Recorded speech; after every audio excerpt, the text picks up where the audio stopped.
Salut à tous, c'est Luc Le Guenec et bienvenue dans Retour vers le Turfu, le podcast de la pop culture passé, présent, futur. Aujourd'hui, épisode particulier pour situation particulière puisque nous sommes en live au Bordeaux Geek Fest. Le thème du festival de cette année est la culture des années 90, ce qui nous a donné une idée de génie. Et si on s'amusait à déterminer quel est le meilleur film des années 90 justement, eh bien pour répondre à cette question, la rédaction de Retour vers le Turfu a épluché les 4349 films sortis en 90. Et avant le bug de l'an 2000, nous avons présélectionné 68 films et finalement gardé les 4 films qui ont été le plus cités par notre équipe. Reste à savoir désormais quel est le film ultime de cette décennie. Avec moi pour vous, pas choisir cette perle rare, Karim, Bonjour. Nelson, Luna, Bonjour. Vivien Miou miou. et Emmanuel Pedon du podcast Le Coin Pop. Salut Emmanuel. Et nous allons tout de suite commencer avec le film Matrix des sœurs Wachowski. Alors Nelson, pour Matrix, qu'est-ce que tu en as pensé du film? Alors, le film, c'était la première fois que je le revoyais depuis un petit moment déjà. J'avais un souvenir plutôt vague, on va dire. En revoyant, j'ai vu que malgré son époque de sortie, c'est-à-dire les films fin 90, début 2000, il n'est pas si mal vieilli que ça dans ses CGI. Soit on voit un petit peu les défauts techniques de l'époque, mais vu que vu qu'ils sont pas omniprésents et qu'il y a quand même beaucoup d'effets techniques, le film dans son ensemble plutôt bien vieilli et je trouvais vraiment très agréable à regarder. La musique, la BO est vraiment super. L'action est plutôt raisonnable, vraiment agréable à regarder. C'est un film qui a un ensemble vraiment pas mal vieilli. Attends.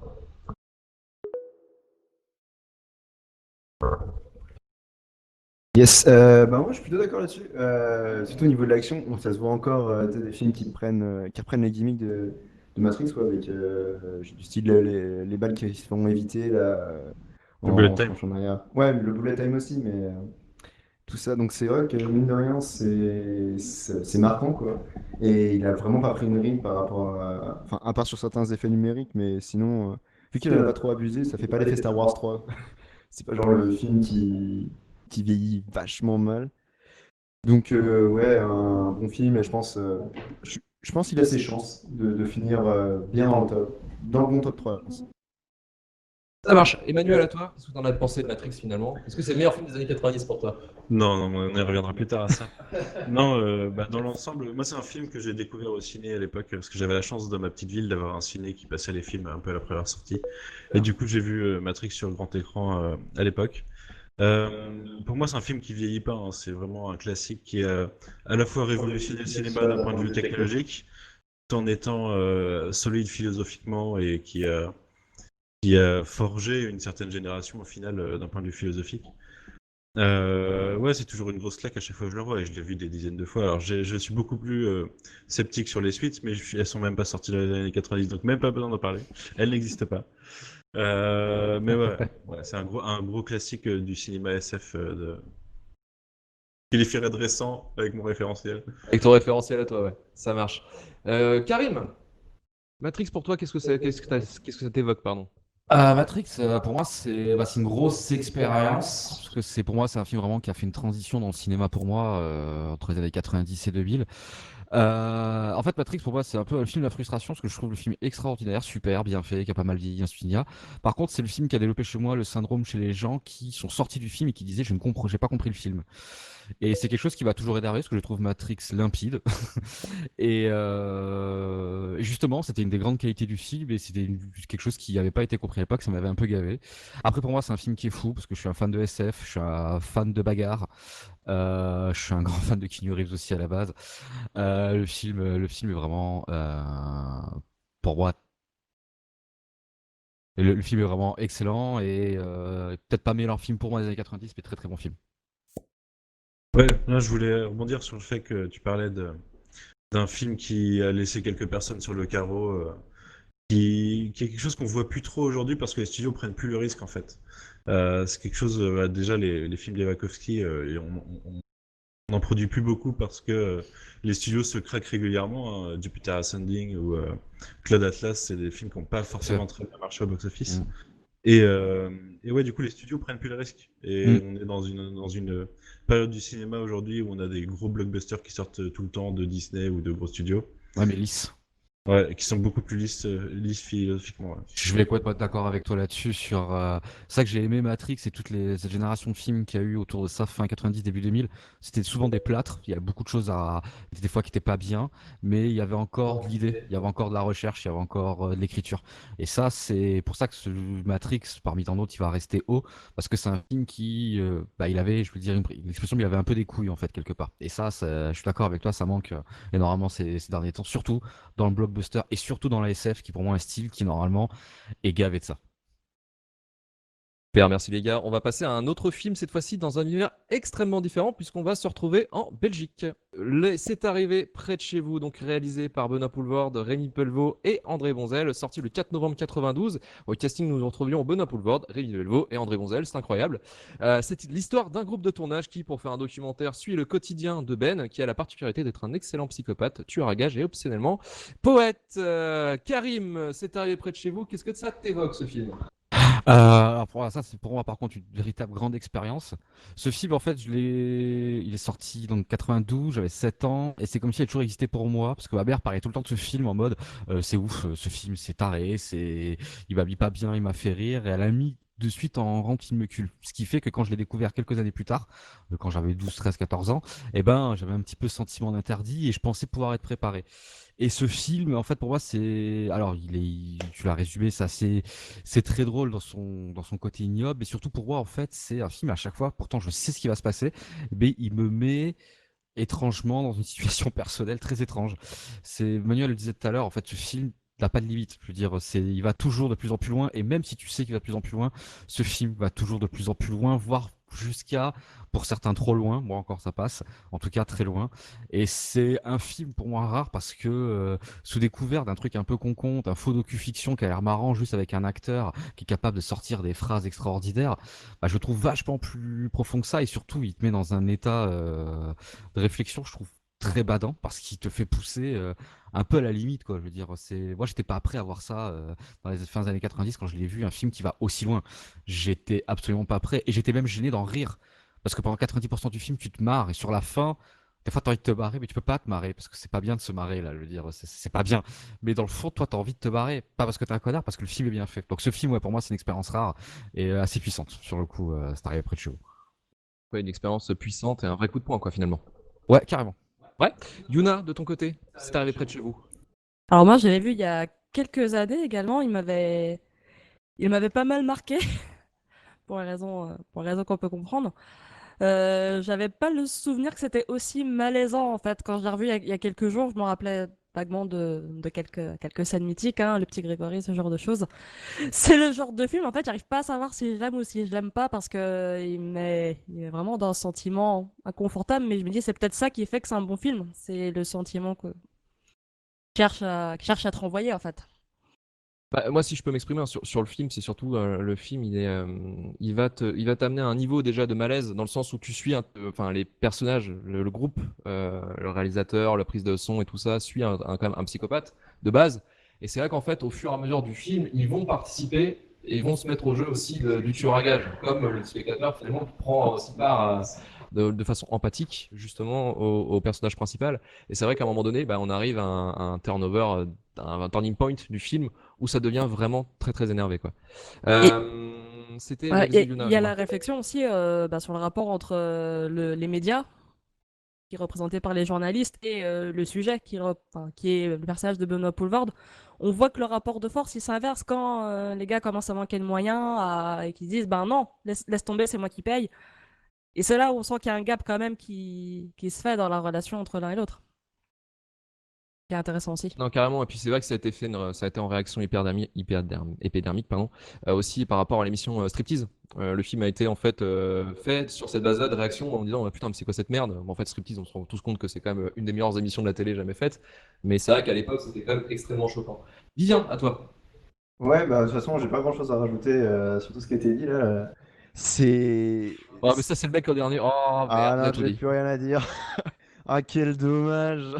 Non, non, vraiment, en vrai, juste le côté à la fois très, très, très malaisant hein, sur des scènes, notamment, sans trop spoiler, mais la scène de viol, par exemple, est giga ignoble. J'avais pas pu la regarder la première fois, perso. Là, ça a été, mais bon. Et juste derrière, tu peux passer une scène mais drôle malgré elle. C'est déstabilisant en fait. Et tu danses, t'arrêtes pas de danser d'un pied sur l'autre et c'est compliqué de comprendre comment prendre le film en fait. Exact, ouais, tout à fait, ouais. Et, C'est et un, je c'est un suis truc assez explosif, quoi. Ouais, c'est ça, ouais, c'est très déroutant et Poulvord qui est juste incroyable en vrai. Là où on ne connaît pas forcément pour des rôles très impressionnants, des rôles comiques souvent bon Sable. pas passables on va dire voilà. Et là il est vraiment très bon, ultra naturel, très à l'aise pour un premier film en plus. Donc ouais, déstabilisant et troublant, c'est c'est ce qu'on peut retenir du film. Karim, à toi, je t'en prie. Juste petit truc sur le film, on parlait des scènes qui nous ont grave marqué. Là, tu parlais de la scène du viol, il y a plein d'autres scènes comme ça. Et Luc parlait tout à l'heure du fait que ce soit pompé, enfin pris sur l'idée de striptease. Et à savoir en fait que normalement le film devait être prévu pour faire 50 minutes, vraiment pour coller en fait au format striptease. Et quand ils se sont dit les gars, on a peut-être moyen en fait de pouvoir faire un long métrage, de le diffuser comme un long métrage, enfin concours pour Cannes ainsi de suite. En fait, ils ont rallongé le film avec les scènes qu'ils trouvaient eux les moins bonnes ou les trop trash pour en fait faire une version exploitable au cinéma. Donc toutes les scènes, et c'est marrant parce que toutes les scènes qui nous ont le plus marqué pour de vrai, c'est les scènes qui à la base n'étaient pas retenues pour faire le projet initial, parce que eux-mêmes étaient conscients que à diffuser c'était un peu chaud pour le ressenti du spectateur, tu vois. Et je trouvais ça Étonnant. cool, tu vois, c'est qu'ils avaient quand même réussi à profiter de tout ce qu'ils avaient fait pour amener à quelque chose comme ça. De ton côté, Emmanuel, le film, t'en as pensé quoi? Et moi, écoute, je l'avais pas vu avant hier parce que c'est le seul de toute la liste que j'avais jamais regardé, alors que j'avais vu plein de scènes parce qu'il y a des scènes cultes Il n'est jamais trop tard pour le dans le voir, film. finalement. Oui, jamais trop tard, non. Alors j'ai adoré le film, je trouve que il est particulièrement bon sur les dialogues. Les dialogues sont incroyables, un peu le Vord. Les envolées lyriques de Boulevard. Il Ouais. survole le film. On parlait de striptease, il y a un point dans le film, c'est le moment où il dévie, où justement ça part du format, c'est l'interventionnisme de l'équipe de tournage. Je trouve qu'il y a d'autres places au début et au final qu'il devient acteur du film. Et, euh, et ouais, je trouve que c'était très bien joué parce que ça s'amène de façon assez organique. Tout comme on parlait de surenchère et du fait qu'il nous surprenait toujours, mais au bout d'un moment, le film a réussi à formater ton cerveau, à te dire tiens, il va se passer ça, c'est sûr, parce que la scène de l'anniversaire où il reçoit son holster et vous voyez Vraiment comment. d'accord, vraiment d'accord. Là, tu sais dès le début, avant qu'il reçoive son holster, tu sais ce qui va se passer, même si tu sais pas comment, parce que tu sens la tension monter. Et je trouve qu'il est très fort là-dessus. Après, c'est totalement amoral. C'est un film qui, ouais, c'est le film qui, qu'est-ce qui se passerait si personne n'avait de morale et que du coup on s'en foutait et la vie de tous les jours, elle peut basculer à tout moment, quoi. C'est à ce côté pervers qui, moi, j'ai beaucoup de, enfin, j'adore ce film parce qu'il me met face à moi-même beaucoup. C'est comme tu dis, il y a vraiment ce côté moral et donc c'est ultra pervers quelque part de regarder ce film-là. Et pourtant, on aime regarder ce film, il est du culte, il a été primé, reconnu, ainsi de suite. Et je trouve que c'est un beau miroir de la société. D'ailleurs, c'est un des meilleurs films de Tarantino, hein. C'est un de ses films préférés. Ah, oui. Mais ça, il y a le ton en plus d'un Tarantino un petit peu, enfin avant l'heure quoi en plus, hein. C'est un peu À décalé. 1000%. Ouais, ouais. Non, mais Sans la référence pulp. Alors on va faire un petit test. Nelson, peux-tu parler, Nelson? On t'attend, on va voir si le micro fonctionne. Test. Allez, Nelson. Oui, Parlez. il fonctionne. Yes. Incroyable. Putain, wow, Incroyable. wow. Ah bah moi j'ai pas aimé. Ah, ok, bah si c'est pour dire ça, casse-toi. Non, mais alors Ah, ok. pourquoi t'as pas aimé? Si c'est pas que j'ai pas aimé, c'est que c'est un film très étrange à regarder. Je sais pas vraiment sur quel pied danser, dans le sens où il a pas vraiment la construction conventionnelle d'un film. Il y a pas partie initiale, sujet perturbateur, résolution, tout ça. C'est vraiment juste une longue descente aux enfers où on est un peu dans la psyché d'un gros psychopathe. Et en fait, on a vraiment l'impression d'être dans un univers banal. C'est très, ouais, c'est très pervers, mais après, c'est complètement le but du film. Mais clairement, c'est pas le genre de film. Enfin, c'est pas le genre de film. C'est un film où je prendrais pas vraiment de plaisir à le regarder encore et encore et encore. Mais même si, clairement, je salue sa prouesse, la prouesse technique de l'acting de Benoît Poelvoort, qui est quand même phénoménal à juste faire des trucs inhumains, puis après enchaîner je pense notamment à la scène dans le bâtiment abandonné où il est vraiment en train de traquer quelqu'un pour essayer de le buter. Il fait, regarde, ça c'est deux oiseaux, c'est la saison des amours. Regarde Ouais, cette ouais. plume, elle est enduite, ça schlingue, c'est pour attirer la femelle. Tu vois, genre, je trouve ça phénoménal.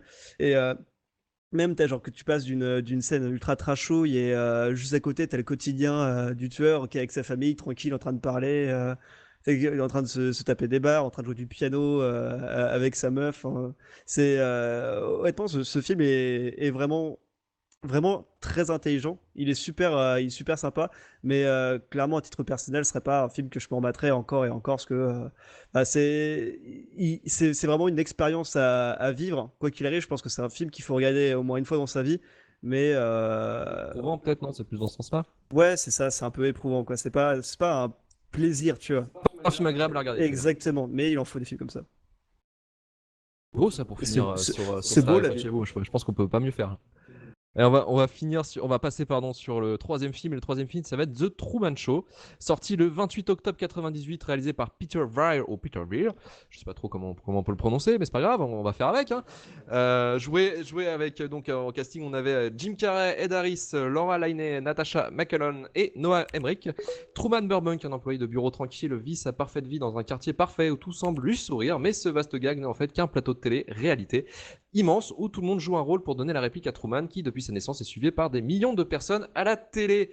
Et Nelson, ce que t'en as pensé, est-ce que c'est plus agréable que le Starry près de chez vous ou un plus cool quand même? Alors oui, parce que déjà de base c'est un Jim Carrey, donc c'est un film qui va être déjà plus léger, on va pas se le cacher. Hein, le viol, c'est pas le sujet préféré de notre notre petit acteur, tu vois. Et surtout, ça se voit, c'est un film qui a été fait pour Jim Carrey, tu vois. Alors je crois. Alors attention, mes sources, c'est t'inquiète pas, crois-moi. Je crois qu'en fait, il voulait vraiment faire un film à Oscar taillé pour Jim Carrey avec son lot de drame et son lot d'humour. Et donc du coup, on est ressorti le film Truman Show. Et bah, il est sorti en quelle année Truman Show? C'est en... Je vais te dire ça, je reprends juste mes notes. Vas-y. Tac, tac, 98. 98. C'est fou à quel point les sujets qui critiquent sont encore de ouf d'actualité. À ce niveau-là, tu vois, la critique sociale du film est encore présent, enfin, peut encore être comprise et assimilée aujourd'hui, tu vois. Et juste de l'autre côté, Jim Carrey qui performe de ouf avec juste cette angoisse, cette angoisse qui monte au fur et à mesure quand tu vois juste sa femme mettre des placements de produits en plein milieu des disputes, tout ça. Son pote qui est juste là pour faire une sorte de contrôle mental, tu vois, genre il est de son côté, mais c'est de la pure manipulation, tu vois. Le mec, quoi qu'il arrive, il arrive avec son pack de bière, son vieux pack de bière, et fait des discussions avec lui alors que c'est contrôlé par le producteur de l'émission. Enfin bref, t'as plein de petits détails comme ça qui sont enfin, très liés aux médias de diffusion actuels, qui sont un petit peu du voyeurisme et en même temps, enfin, genre la recherche du toujours plus réel pour intéresser l'audience. Ça a quand même vachement bien été transmis dans ce film et ça reste quelque chose de très agréable à regarder. Et voilà. Bon. Non mais Voilà, c'est bien, voilà. c'est voilà. Et pour la performance de Jim Carrey, Yuna, qu'est-ce que tu en as pensé toi? Bah, la performance, elle est ouf. Ouais, Ça il est le convaincu. sort, bah, ça le sort du registre dans lequel il est bon, hein, mais qui était vu et revu, type The Mask, type Ace Ventura ou Cabotine à mort. Ouais, c'est ça. Et là, ça fait du bien de le voir dans un registre dramatique. Je pense qu'il est très bon là-dedans aussi. Et quand on connaît un peu le passif de l'acteur aussi, ça prend sens. Il l'a prouvé donc avec Truman Show, il le prouvera avec Eternal Sunshine of the Spotless Mind et Man on the Moon aussi, qui sont des films incroyables quoi. D'ailleurs, Par sa justesse quoi. pour citer Man on the Moon, je conseille le documentaire Netflix qui est une sorte merde, juste de documentaire dans le film Man on the Moon où tu vois Jim Carrey qui va dire vit sa performance jusqu'au bout et enfin où ça part vraiment en couille par rapport à ça. Je le conseille à tous ceux qui sont ici présents. Et dans le film aussi, il y a Man on the Moon. Et évidemment, regardez-le. Super. Manu, à toi. Pour Manon, enfin, pas pour Man on the Moon, pardon. Pour Truman Truman Show. Show. Bah, écoute, moi, c'est un grand film des années 90 pour moi. C'est la rencontre déjà de Peter Weir qui avait réalisé Le Cercle des Poètes Disparus dans les années 80, 89, je crois, et de Andrew Niccol qui avait réalisé Oui. Bienvenue à Gattaca. Qui a écrit le scénario de Truman Ouais, Show. ouais. Et Bienvenue à Gattaca, pour moi, c'est un des grands films hors période, quoi. C'est juste un grand film. C'est pour ça qu'on n'en parle pas aujourd'hui. Et Et pas la sélection. mais parce que tu m'as pas mis dans cette putain de sélection. Excusez-moi. Et qu'est-ce que je veux dire? Oui, pour moi c'est un peu un grand épisode de Black Mirror avant l'heure, dans le Black Mirror des 2 premières saisons, le vrai Black Mirror avant que ça soit. T'as le vieux con, quoi. Ah, que ce soit découvert par Netflix. Non, mais tu vois, C'était mieux avant. non, mais dans le sens où c'est beaucoup plus proche d'une réalité possible. C'est quelque chose qui extrapole à partir d'un élément périodique et qui va te créer un futur très proche, qui malheureusement on a rattrapé depuis. Au final, c'était étrangement prémonitoire sur la place de la télé-réalité et de la scripted télé-réalité, qui est assez importante aujourd'hui à travers le monde. Sur aussi le fait de dévoiler toute sa vie au public, c'est quelque chose qui est omniprésent aujourd'hui à travers les réseaux sociaux. On a même la gestion de crise des acteurs qui finissent par être contre la prod et qui se font sauter en sous-main ou dans la narrative, dans la narration du film. Ils sont juste que des personnages qui ont disparu pour le public, quoi. Je trouve que ouais, c'est un très beau film de ce côté. Il est très, très dans son époque et assez fort sur la prévision de notre époque à nous. Et ouais, c'est une belle dystopie comme on aime les embrasser, comme 1984 ou autre. Les trucs on nous prévient, on a envie de sauter dessus. Donc je le trouve très fort là-dessus. Karim, vas-y à toi. Je voulais rebondir sur ce que tu disais, et je suis vraiment d'accord parce que c'est Truman Show, c'est un film, quand j'en parle avec les gens, on me le présente pas comme une dystopie, alors que c'est une vraie putain de dystopie. Et ce que j'aime beaucoup dans ce film-là, c'est que justement, ils auraient pu traiter le sujet comme à 1984, quelque chose de un peu plus sordide. Et ce film, justement, tout ce qu'au niveau de la mise en scène donne un côté tellement factice, tellement Playmobil, tellement Barbie, que je trouve ça génial en fait, parce que quand on montre un truc qui est un sujet, c'est infect. Je veux dire, attraper un mec, faire ce qu'on lui fait, c'est infect. Et tout ce qu'alors à travers le regard de Christophe, parenthèse à Ed Harris qui joue encore un méchant, mais qui joue un méchant par contre avec un béret et des lunettes, ça c'est formidable. Mais C'est une sur le performance d'acteur, hein, c'est quand même très chaud. Hein. Ouais. Pour de vous. Mais par contre, voilà, ce que j'adorais, c'est qu'ils ont donné ce côté vraiment Toyland à tout l'univers de Truman Show. Et justement, ça crée ce décalage entre le fond que ça t'amène, qui est sordide quelque part, voilà, vicieux, et toute la façade en fait qui est très colorée, ainsi de suite. Et ça, je trouve que c'est vraiment une réussite. C'est vraiment une réussite. Parce que ça fait sortir de ce côté justement dystopique que les gens n'ont peut-être pas toujours envie de voir. Il y a fortement un aspect monde de sitcom des années 60 dans le monde de Truman Show. Et c'est marrant, il a encore rattrapé le futur sur un certain sujet, c'est sur simplement le consentement des enfants, puisque lui, il est juste né dans un monde et il n'a jamais consenti à participer à ça.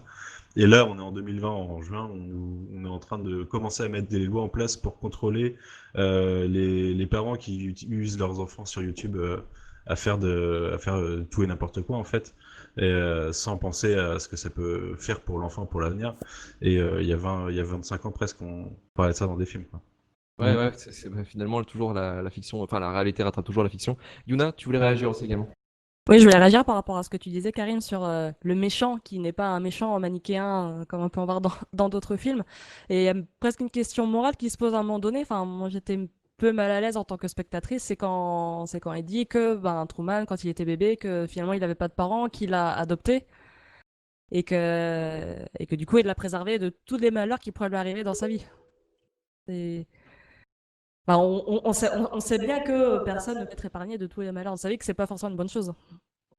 Bah c'est là que je trouve le film élégant, c'est que autant d'un côté donc Christophe Ed Harris, au début t'as juste l'impression qu'on te le présente de façon très manichéenne comme une espèce de d'antagoniste et qui se prend pour Dieu, tu vois quelque part, parce qu'il est tout, je veux dire symboliquement, il est en haut machin et tout, c'est l'architecte de tout ça.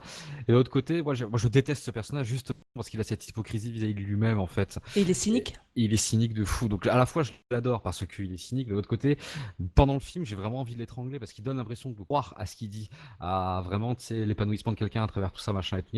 Donc ouais, c'est un antagoniste qui est, pas dire méchant sur le coup, c'est un antagoniste qui est particulièrement bien écrit et qui en plus, comme je dis, c'est Ed Harris, il a une gueule, je veux dire, c'est moi ça me... Tani, ça serait mon père, je serais mort déjà, je pense. Nelson, à toi, vas-y. Perso, je l'ai vu un peu comme une sorte de père surprotecteur qui essaie de manipuler son fils pour lui. Enfin, je suis sûr que vous êtes tous déjà vu ces reportages de parents qui obligent leurs enfants de faire des entraînements inhumains pour qu'ils puissent réussir à des objectifs que eux-mêmes n'ont jamais atteints. J'avais vraiment l'impression de retrouver un père surprotecteur qui était vraiment qui essaye malgré tout même à blesser son fils ou à la fin il est quasiment prêt à le tuer plutôt que de le laisser dans le monde normal. Et pour lui vraiment sa seule motivation, enfin en tout cas qu'il laisse transmettre à Truman et à l'audience, c'est pour le protéger du monde extérieur. Alors qu'en soi, c'est vraiment juste par profit personnel. C'est ça, ils le disent à un moment dans une interview que finalement l'émission Truman Show, entre la diffusion et tous les produits dérivés, arrivait à dégager un PIB d'un petit pays.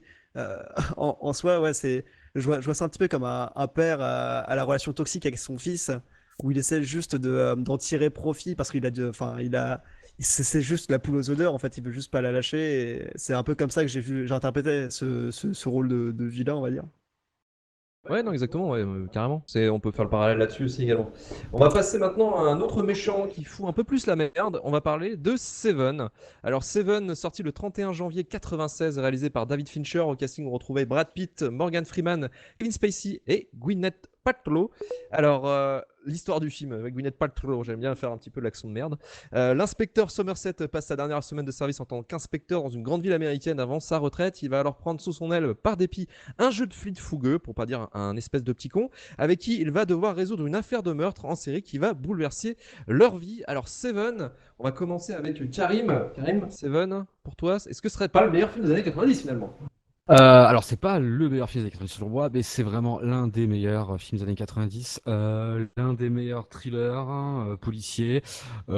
C'est un film moi en fait, j'apprécie énormément ce film parce qu'il est bien fait, il est chiadé de la première minute du générique jusqu'à la fin. En fait, tout est orchestré parfaitement. Petite note au fait que David Fincher ait refusé exprès de ne pas mettre le nom de Kevin Spacey dans le générique pour pas qu'on puisse capter que ce soit lui le tueur. Désolé pour le spoil, les gars. En vrai, ce film, il est taré, il est sordide à souhait, il est poisseux et tu le sens. Moi, j'ai l'impression de le sentir sur moi quand je regarde le film. Le pitch à la base est tout bête. Hein. Je veux dire, on suit un tueur qui a un mobile sur les 7 péchés capitaux. Sur le papier, c'est pas ouf, mais traité à l'image par Fincher, c'est juste extraordinaire. On a tous les archétypes, hein, et pourtant ça marche. Hein. On a un vieux flic, un jeune flic, la sagesse, la fougue de la jeunesse. Ça marche. Les acteurs sont vraiment extra. Brad Pitt, qui est dans sa rencontre avec Fincher et qui est un peu dans, pour moi, sa vraie seconde explosion de carrière, parce qu'après il enchaînera Fight Club et tout, extraordinaire. Morgan Freeman, qui avait déjà arrêté de vieillir de toute façon à cette époque-là, fait au-delà du taf. Kevin Spacey est magistral parce que voilà, la seule fois où je l'avais vu avant c'était dans Usual Suspect et je le vois après dans ça, donc pour moi ce mec-là est fait pour jouer, enfin en tout cas à l'époque était fait pour jouer des malades et les jouer bien. Bah d'ailleurs, oui, c'est pareil, hein, Ouais, la quelque fiction a part. rattrapé la réalité finalement. Encore une fois, Enfin, la voilà. réalité aux fictions. Et Seven, c'est pour moi c'est une compilation, c'est un scénar qui est très bien ficelé, c'est une compilation en fait de découvertes de scènes de crime qui vont toutes te marquer. Et c'est surtout, là je fais pas de spoil après si on veut, mais c'est une fin qui te met en pression. Là, les 15 dernières minutes du film te mettent en pression. T'as des sueurs froides, t'as du ressenti pour les protagonistes, c'est taré. Et tout ça, ça a amené en fait, pas pour moi, à travers l'ambiance et au-delà du scénario, ça a amené par la réal de Fincher. Ce mec-là, il est taré, il pousse des détails de fou tout le temps. Je veux dire, moi j'ai la scène de la découverte, je crois que c'est sur, je sais plus sur quel péché, mais un mec attaché à son lit qu'on nourrit par perte depuis des années, avec La paresse, je pense. la C'est la paresse, paresse, ouais, c'est hein. la paresse. Ouais. Et où t'as l'un des meilleurs jumpscares pour moi sur beaucoup de films confondus. Et t'as ce sens du détail de balade quand tu rentres dans cette pièce, t'as l'impression de rentrer dans une grotte où t'as tous les petits sapins désodorisants. Il y a vraiment des jeux, enfin c'est taré, c'est bien fait et ça, le détail est tellement poussé que pour moi ce film, je crois que je le revois, j'ai l'impression que toute la crasse de ce film-là, je la ressens sur moi quoi. Donc ouais, pour moi c'est pas mon film préféré des années 90 parce qu'il y en a d'autres, mais pour moi il est vraiment très très en haut sur les films de cette période. Ouais, en parlant de la crasse dans le film, c'est vrai que ça dégouline. Enfin, la photographie du film est incroyable, hein, c'est Darius Kanji qui est derrière. Et le film est crasseux, quoi. Enfin, tout Mm. est dégueulasse, quoi. Il pleut tout le temps dans la série, enfin, dans le film, Mm. à part la scène finale. Tout le temps, il flotte, tout est humide, tout est dégueulasse. Et c'est assez impressionnant parce que ça te met dans un malaise total, quoi, à chaque fois. Vivien, tu voulais aussi parler du film Seven? Alors toi, tu l'as Ouais. un peu connu sous le tard finalement, parce que bon, il est sorti un an avant ta naissance. Toi, les C'est, années c'est- 90, tu les as connus à fond, toi. Ouais, moi j'ai vraiment Ouais, t'y vécu. étais, quoi. Voilà, c'est dans mes veines, moi, les années 90, c'est mon identité, hein. Je me souviens très bien de mes 2 premières années de ma vie. Non, non, mais Coupe du c'est Monde vrai que 98, t'y étais, quoi. 98, moi j'étais là, Coupe du Monde, j'étais là, t'inquiète. Donc on disait. Non, voilà, en vrai, Seven, c'est vrai que j'ai découvert assez tard. Mais en vrai, c'est probablement mieux, dans le sens où j'étais suffisamment mature, entre guillemets, pour apprécier le film tel qu'il est. C'est-à-dire un putain de joyau, quoi. C'est impressionnant. Fincher est vraiment très très bon sur tout la réal, en fait. C'est. Ouais, Bah, Fincher, c'est quelqu'un où, enfin, la réal et tout est carré, quoi. Y a rien qui dépasse, quoi. Tout est calculé, tout est bien fait. C'est quasiment un dissident de Kubrick, mais en fait, lui, de fait aussi que c'est quelqu'un de la pub, il a bien stylisé les trucs. Enfin, tout est contrôlé. C'est l'esthétique pure, quoi. C'est un peu comme Ridley Scott aussi, dans la même idée, quoi. Ouais, ouais, je suis d'accord, hein. Je trouve ça même limite presque mathématique, entre guillemets, où c'est vraiment très, très dans des codes, toi, très, très carrés. Et j'adore ça, j'adore ce type de réal. Euh, je sais même pas quoi rajouter, c'est juste le même l'idée du scénario qui est simple, qui fait le taf tout du bout, quoi. Yuna? Alors, je crois que tout a été plus ou moins dit hein, sur la Ah, photo. tu fais encore le coup, là. C'est pas bien. C'est ça. Euh, oui, effectivement, ben, que dire de plus sur la photo, sur l'ambiance crasseuse? Ben, c'est la représentation d'une ville. Alors, tout le monde se dit New York. En réalité, la ville n'est jamais citée. Donc, on peut la transvaser sur n'importe quelle grande ville Ouais, c'était l'idée du truc, justement, de pouvoir transvaser dans d'autres villes, quoi. où le crime est impuni. Enfin, il y a presque un côté Gotham, en fin de compte. Un peu, ouais. Je voulais juste revenir sur le rôle de Gwyneth Paltrow, quand même. Je trouve ça un peu dommage que ça. Voilà, pour le coup, c'est pas. C'est film des années 90, donc c'est représentatif de son époque, mais c'est juste un élément, en fait, qui est là pour faire avancer la dramaturgie. Si on veut mettre des symboles religieux partout, ce serait le rôle de la Vierge qui est impure et. Oui, qui se fait un peu Voilà. démonter par le Non, mais démon, quoi. voilà, on voit, sa coupe de cheveux, elle est bien sage, il n'y a pas de décolleté, elle sort pas du cadre quand elle est dans la maison, c'est vraiment la symbolique du couple parfait, quoi. C'est la Woman in the Fridge, sauf que c'est Woman in the Box. Mm. Ouais, tu voulais réagir aussi, Emmanuel? Oui, alors moi, Seven, c'est le premier Fincher que j'ai vu en tant que Fincher. C'est-à-dire que j'avais découvert, alors j'ai vu très tôt les Aliens, du coup j'avais découvert Alien 3 avant Seven, mais, euh, mais c'est le premier film que j'ai vu en tant que, de mon point de vue, il était réalisé par Fincher. Donc c'était une grosse claque à l'époque de découvrir ce réal, quoi. Après j'ai découvert The Game, au niveau tension, c'est pareil, on a le même genre de tension qui monte à travers tout le film. Euh, C'était aussi, alors, on t'en parlait tout à l'heure, Karim, ça part d'archétypes, ça part de, quand tu nous faisais le résumé tout à l'heure, Luc, je me suis dit, tiens, c'est le début de l'arme fatale, sauf que Un petit peu, ouais. ça part dans un tout autre sens.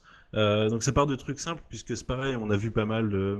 Pour moi, Seven, c'était mon premier film qui fonctionnait sur des éléments religieux dans l'intrigue, quoi, le côté tueur en série basé sur la religion. On l'a vu 1000 fois depuis, mais pour moi c'était Seven le premier dans ma culture vidéoludique, cinématographique, excusez-moi. Donc voilà, c'est un film qui c'est celui, je spoil, mais que je classerai le mieux dans tout ce dont on a parlé depuis tout à l'heure, parce qu'il reste solide aujourd'hui, que Fincher a un tel souci du détail que ça vieillit pas, quoi. Ça reste fort et on découvre des choses assez régulièrement à chaque revisionnage. Et c'est pareil, Vivien, tu disais que c'est presque mathématique, mais il y a des éléments qui sont mathématiques, quoi. Quand tu es sur des 7 péchés capitaux et que le chiffre 7 est important, tu le retrouves à l'écran de façon assez subtile de temps en temps. Ouais, c'est une œuvre parfaitement maîtrisée et parfaitement jouée. Donc je trouve ça assez incroyable. Et puis c'est pareil, moi à l'époque, je savais pas quand j'ai lancé le film qu'il y avait Kevin Spacey et que il jouait ce rôle, quoi. J'ai trouvé, enfin c'était un beau twist pour moi. Non, là, je suis complètement d'accord. Donc, Seven, oui, ça reste quand même un des meilleurs films des années 90. Et on va pouvoir passer au verdict, justement. On va faire donc élire le meilleur film des années 90 parmi les quatre. Parce qu'il faut savoir qu'en fait, comme je l'ai dit au début, hein, on a présélectionné 68 films. Et dans ces 68 films, il y avait quand même tous les Spielberg. Sauf que tout le monde a décidé de pas mettre des Spielberg. Donc on se retrouve sans Spielberg, sans des films de David Lynch aussi qui étaient sortis à cette époque-là. Paix à leur âme. Tarantino. Sans Tarantino également. D'ailleurs, Ça, c'est quand surprenant. t'as Tarantino, le Pulp Fiction qui est premier dans le classement général de base.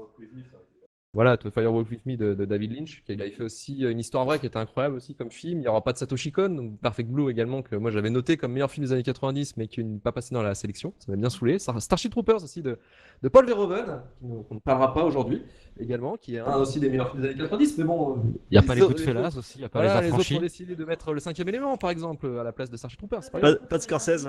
Voilà, également. Pas de Scorsese. Hein. Pas de Scorsese. Ouais, on n'en parlera pas des affranchis ni de Casino. Donc les 4 films qu'on a vraiment sélectionnés donc, sont ceux-là, sont été les plus cités, parce qu'on aurait pu en parler de plus, effectivement, des meilleurs films des années 90, mais malheureusement, on n'a qu'une heure de live. Donc on va tout de suite classer avec nous donc, les points à la façon Eurovision. On va commencer avec Karim. Donc sur les 4, tu donnes un point à qui? Quatrième, ouais.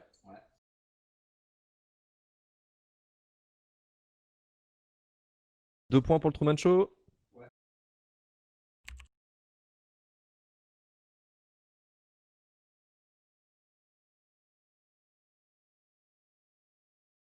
5 points pour 4 points pour C'est arrivé près de chez vous. Ouais. Le premier, donc pour toi, le meilleur, c'est arrivé près de chez vous. Ce que je peux te rejoindre, hein, parce que j'adore vraiment ce film. C'est un des films.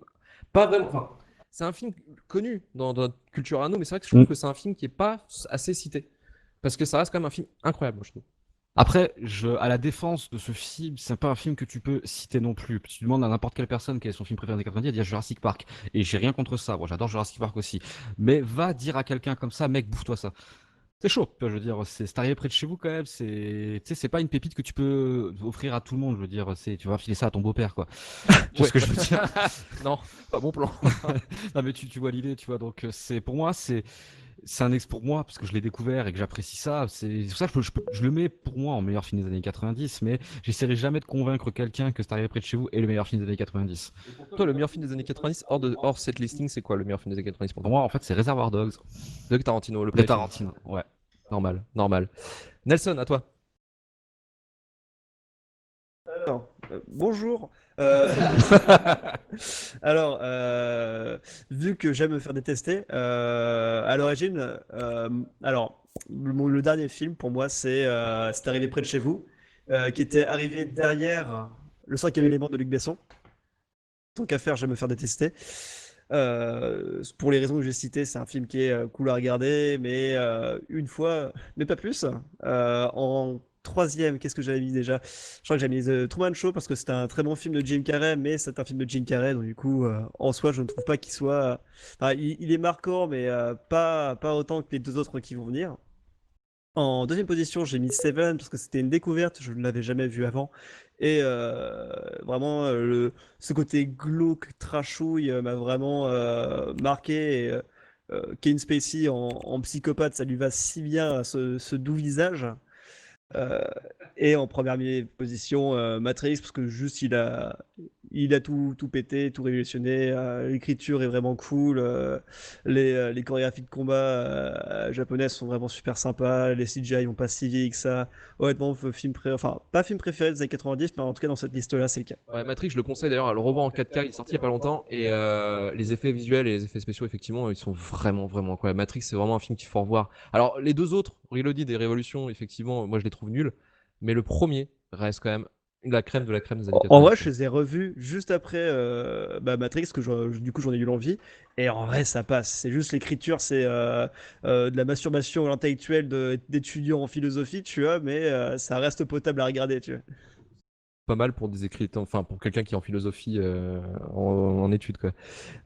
Manu à toi. Enfin d'ailleurs Nelson, le meilleur film des années 90 pour toi c'est quoi? Pour moi, c'est Les Évadés. Ah, The Shawshank Redemption. Ok. Franck Darabont. Franck Darabont. Toi Manu. Écoute, moi je suis obligé, pas pour sa qualité, mais parce que c'est celui que j'ai découvert en dernier, et du coup j'ai pas un attachement sentimental au film, pour le moment en tout cas, de mettre C'est arrivé près de chez vous en quatrième position. Je te boue. Tu me boues, mais ils entendent pas la musique, donc si tu me boues, c'est pas grave, ça ne marche pas. En troisième position, c'est un film incroyable qui a apporté beaucoup au cinéma, mais auquel je suis moins attaché que les deux autres, donc ce sera Matrix. Il a beau être incroyable, j'ai vraiment beaucoup d'amour pour The Truman Show et Seven. Donc, Ok. Et alors, le suite. En deuxième position, The Truman Show, pour tout ce que j'ai cité tout à l'heure quand on en parlait sur sa pertinence en fait au monde. Et en premier, Seven, parce que Fincher et sa qualité impeccable, son perfectionnisme, tout. Seven Mais pour toi.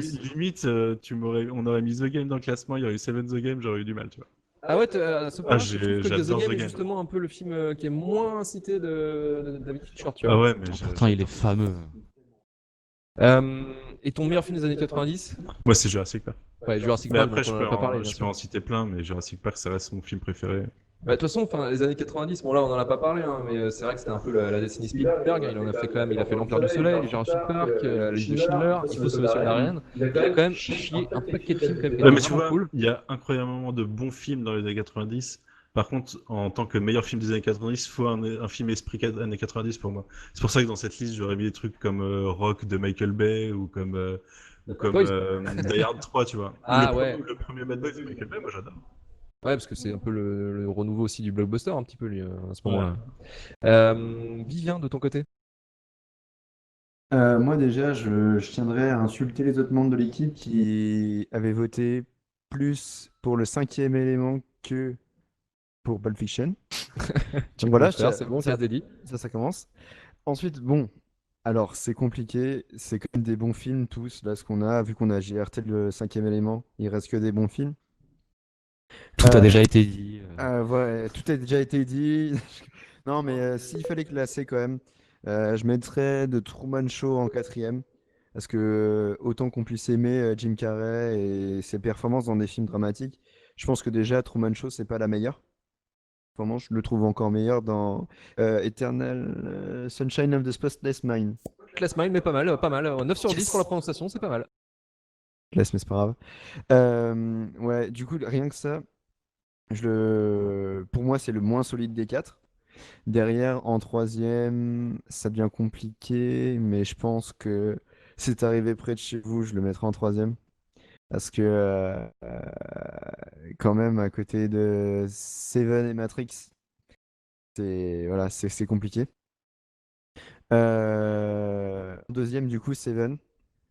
Parce que Fincher, parce que cette pruauté, cette mathématicité, entre guillemets, de la réal, je trouve ça juste dingue. Mais quand même, un film aussi badass que Matrix ne peut pas arriver en autre place que la première. Sauf s'il y avait eu Pulp Fiction, mais ça, c'est une autre histoire. Mais voilà, donc Matrix en premier, le revoir, c'est un plaisir, un vrai plaisir.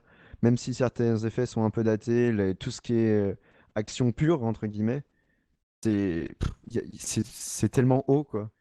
Il y a pas de il y a plein de choses qui n'arrivent pas à sa cheville, donc voilà, Matrix. Matrix. Et le vrai film pour toi des meilleurs films des années 90, c'était lequel? Je pense que j'en ai pas parlé jusque-là, mais ça aurait été Pulp Fiction. Ouais, voilà, Pulp Fiction, Tarantino, tout ça. Donc, par Tarantino, lui, sur les années 90, il a fait Reservoir Dogs, Pulp Fiction et Jackie Brown, Ouais. qui était aussi excellent. Jackie Brown, c'est pareil, c'est un film qui est pas souvent cité, mais qui est vraiment aussi très C'est bon. bon aussi. Vraiment excellent. Perso, je mets Reservoir Dogs au-dessus de Pulp Fiction. Ah ouais, Non, mais tu après, mettrais Ah Reservoir ouais, Dogs? ouais, Ah ouais. putain, ouais, chaud. Je ne suis pas d'accord avec ça. moi non Ouais, plus. on va passer pas le débat aujourd'hui, on va aller du côté de Yuna. Yuna, ton classement pour les sélections des 4 films. Alors moi, quatrième, j'étais pas intervenue dessus, mais je mettrais Matrix. C'est un film qui m'a laissé relativement indifférente en fait. Donc comme il ne m'a pas touché, bah, je mets un quatrième. En troisième, j'avais mis cette arrivée près de chez vous, qui est objectivement un bon film, mais qui m'a moins touché et m'a donné de sentiments moins positifs que les deux autres. Quoique les deux autres sont pas forcément des plus joyeux non plus. Et en deuxième, The Truman Show, que comme on l'avait dit, qui est plus joyeux, mais qui pour moi ne dépasse pas le premier, donc qui serait Seven. Ton meilleur film des années 90? Alors, j'aurais deux meilleurs films des années 90. Là, moi, des années 90, aurait dit Le Roi Lion, comme beaucoup de Mais gens de moi ma aussi, hein, génération. c'était un de mes meilleurs films des années 90, hein, c'était dans le top 10. Mais de mon point de vue de 30 ans, qui a du coup a vu plus de films, je suis très amatrice du cinéma de Mir Kusturica. Ah oui, Chat Noir, Chat Et Blanc. Chat Noir, Chat Blanc et Underground aussi, Ah oui. qui avait été primé la Palme d'Or, je ne saurais plus dire en quelle année, mais qui est encore assez peu méconnu. Connu, mais c'est vraiment des très bons films par contre, hein. Enfin, après, faut se mettre dans le délire parce que Oui. c'est assez particulier, quoi. C'est assez Ah oui. gitane dans l'ambiance, quoi. C'est Très vas-y. festif, mais avec Ouais, du ouais. drame de partout. Ouais, faut s'accrocher, faut être ouvert d'esprit là-dessus parce que c'est un peu chaud patate comme film. Alors pour le classement, donc le meilleur film 90 pour nous qui a été sélectionné, le premier, je vous laisse deviner, Seven de David Fincher, suivi T'as par. pas mis de point, toi? Mais non, mais moi j'ai pas besoin, moi je me présente, moi je n'ai qu'un métier, moi je ne pas en vrai, je ne fais que faire le prof. En deuxième, on avait The Truman Show. En troisième, on avait Matrix. Voilà, troisième Matrix. Moi, c'était mon premier, mais bon, perso, voilà. Et en dernier, on a C'est arrivé près de chez vous, qui aurait été mon deuxième, perso. Voilà. Tu veux dire que c'est exactement mon classement? Quasiment, ouais. Non, exactement. Ah oui, ouais, Mhm. ok, d'accord. Bah écoute, pour une fois qu'on est d'accord, ça fait plaisir. Non, t'es heureux pour une fois, ça me fait plaisir. On va demander, là on a un petit peu de temps encore, on va demander aux spectateurs, alors je sais pas comment ça fonctionne au niveau comment s'ils peuvent s'exprimer directement par micro, directement s'ils peuvent venir sur scène, de s'exprimer en fait par rapport à leur meilleur film des années 90 à eux en fait très simplement. Donc si quelqu'un dans l'assemblée veut venir et dire son meilleur film des années 90 et pourquoi. Ah, Alors attends, parce que ça écrit Ah, aussi, il faut y a, voir il sur y a le un chat. chat Ouais. aussi, ouais. Ah bah vas-y Ronan, pardon, vas-y, Ronan, vas-y, je t'en prie. Alors, comment ça fonctionne? On m'entend ou pas? Allô? T'entends? On on t'entend. t'entend. Trop bien. Alors, moi, bon, là, j'ai prêché ma paroisse parce que je fais une conférence dessus ce soir. Euh, Excuse-nous, hein. Jurassic Park, bien évidemment. Ah, bah, bien. Le Ok. film- Évidemment, c'est pas Ah. pourquoi il est pas été il est là. arrivé, il a C'est ça, révolutionné c'est tout le ça. cinéma. En plus, c'est des gros dinos. Donc, non, vraiment, c'est incroyable. Enfin, ce film, même maintenant, on le regarde, il a pas vieilli.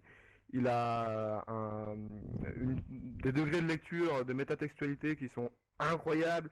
Il a encore étudié à la fac maintenant. Bon, j'aime tout ce que vous avez cité. Hein. C'est arrivé près de chez vous. Il me pète de rire à chaque fois. Mais Matrix, incroyable. Mais Jurassic Park, c'est une sorte de quintessence de tout ça. Et c'est le film que je regarde en boucle quand j'avais 7 ans. Donc, bon, après, voilà. Voilà tout ce que j'ai à dire sur le sujet.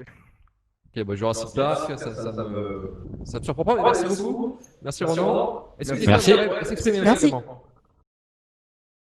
Alors levez la main. Ah, Johan.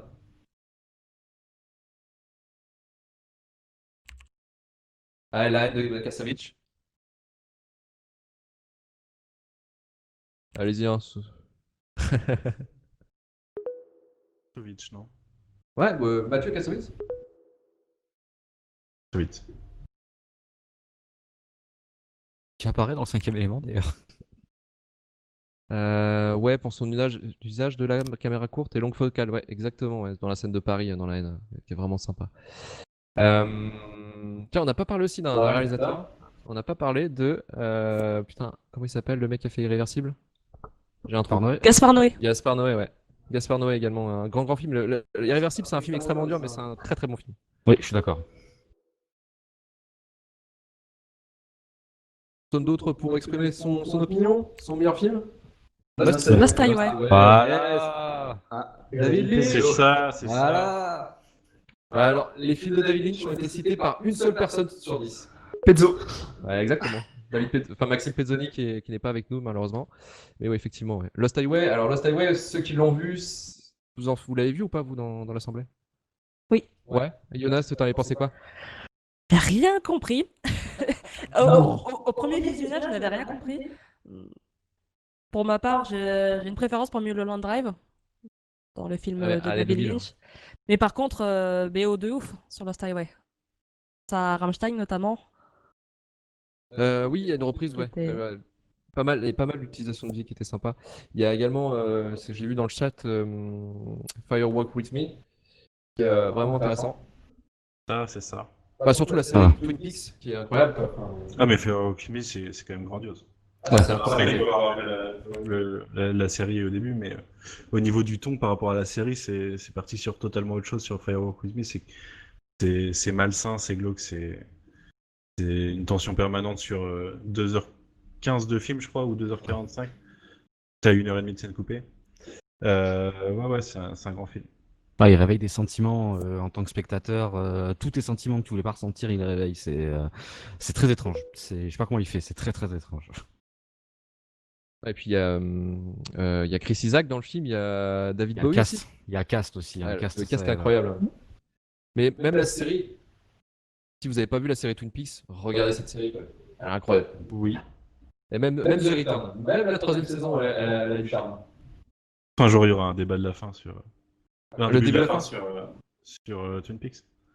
Bah, bien entendu, personne ne Avec va rien le premier comprendre. épisode et The Return. Alors c'est Laure et Lula, moi je l'ai pas vu perso. Bon. Super bien, c'est là. Bon. Enfin, Bon. c'est un couple en fuite parce qu'il y a la mère de la fille, je crois, qui est jouée par Laura Dern, c'est avec Nicolas Cage, non qui veut pas que ça se, enfin, qu'ils soient ensemble. Et ça se passe pas forcément super bien. Et puis c'est du David Lynch. Bah, ça. c'est ouf, hein. Comment pitcher ça un film à fleur de peau le film. Il y a une fée et enfin, tout. Ok, bon bah nous je pense qu'on peut clôturer l'émission. Ou des pas mal, balles hein, dans sur le 5 timing. minutes de Ouais. Soir et d'avoir Dogs, c'est mieux que Pulp Fiction. Ouais, on peut clore l'émission, je pense, du coup. Hein. Allez, Je propose de clore l'émission. Moi je suis chaud. Bon, on va arrêter de se taper, on va pouvoir finir l'émission. Donc, Retour vers le Turfu, si vous ne connaissiez pas, c'était un podcast donc, de cinéma. On parle de cinéma de façon plutôt assez légère, on n'est pas trop chiant. Vous pouvez en retrouver sur Spotify, Deezer, à toutes les applications de podcast. Retourverturfu.com pour retrouver aussi toutes nos productions. Parce qu'on fait aussi un podcast de série télé qui s'appelle Le début de la fin, où on ne regarde que le premier et le dernier épisode d'un show télévisuel. Donc nous, on se retrouve le mois prochain. Le prochain numéro sera sur le film Harry Potter.